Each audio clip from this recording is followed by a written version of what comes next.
Il est récupéré par Manny Libok. Le demi d'ouverture. Voilà, Finalement, on laisse jouer, on est parvenu à l'avantage. Attention à ces échappés, ils sont fulgurants les joueurs de l'équipe de Stormers. On vous le disait, Zas qui était s'échapper pour De Wet. Est-ce qu'on va le premier essai du match? Oui, incroyable action.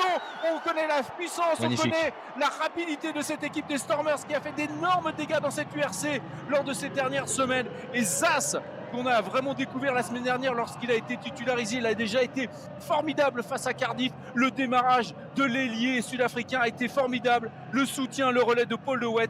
Quel début de match de la part des deux équipes et contre-attaque fulgurante pour les Stormers. On en parlait Jean-François, de cette capacité des Stormers à punir leurs adversaires sur n'importe quel ballon de récupération. On a vu la passe magnifique de Guéland qui a mis dans l'intervalle Léolin Zas qui se fait un franchissement tout seul quasiment, on va le revoir là, grâce à ses appuis et sa puissance. Et ensuite l'ailier des Stormers qui regarde, qui lève la tête, qui va chercher à l'intérieur son demi de mêlée. De Wet le soutien en bon demi de mêlée, tel Antoine Dupont. Et voilà que Paul De Wet va inscrire le premier essai de la rencontre. Mais alors quel essai de la part des Stormers, on est vraiment gâté dans ce début de match. Fast and Fury là qui percute. La passe sautée avec Nel, on est en train de faire la différence. Encore une fois, ça saute là. Les premiers plaquages qui sont ratés avec Manny Libok qui s'est infiltré. On est tout près de la ligne d'essai. On va avoir un nouvel essai. Non, ça s'est arrêté à quelques centimètres. Petit miracle là pour l'Ulster. On est reparti. Mais il va sûrement y avoir de la place avec Willemse qui s'est intercalé lui aussi. On envoie le capitaine Kitchoff. Quel début de match de la part des Stormers. Là c'est la marée des Bleus au cap.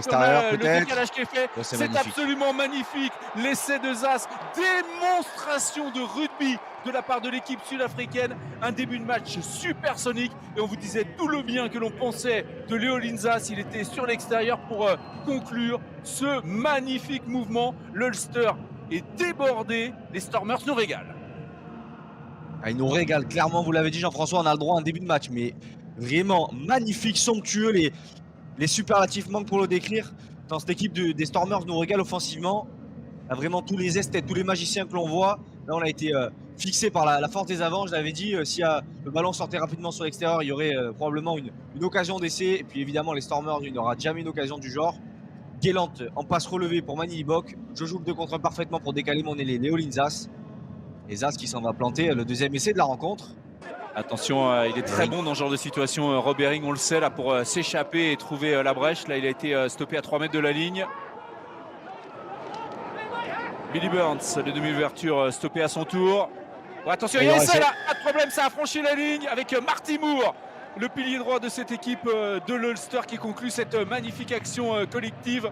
L'ancien joueur des Wasps. Et quelle réaction de la part des joueurs de l'Ulster. Ils ont choisi d'envoyer les gros, de défier physiquement les Stormers. Et ça les relance complètement dans ce match.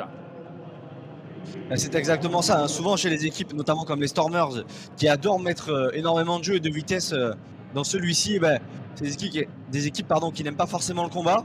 Alors j'irai peut-être pas jusqu'à là pour cette formation du Cap, mais néanmoins l'Ulster a prouvé qu'elle avait du répondant grâce à ses avants. Et c'est probablement là qu'elle devra appuyer aujourd'hui pour tenter d'un petit peu déstabiliser cette équipe des Stormers qui, depuis le début de ce match, récitait son rugby. Pour le coup, ça a parfaitement fonctionné. Et un avantage en cours, il y a eu une faute de la part des Stormers là sur la touche. McCloskey qui est passé. Quand on vous parle de monstre physique, et il est passé, il a fait exploser la défense des Stormers. Et ce n'est que justice pour cette équipe de l'Ulster qui a totalement dominé ce début de seconde période sans résultat jusqu'à cette percée du centre de l'équipe de Belfast.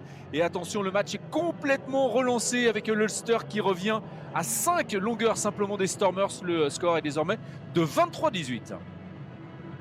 Vous en parlez tout à l'heure Jean-François de Stuart McCloskey qu'on avait très peu vu dans ce match.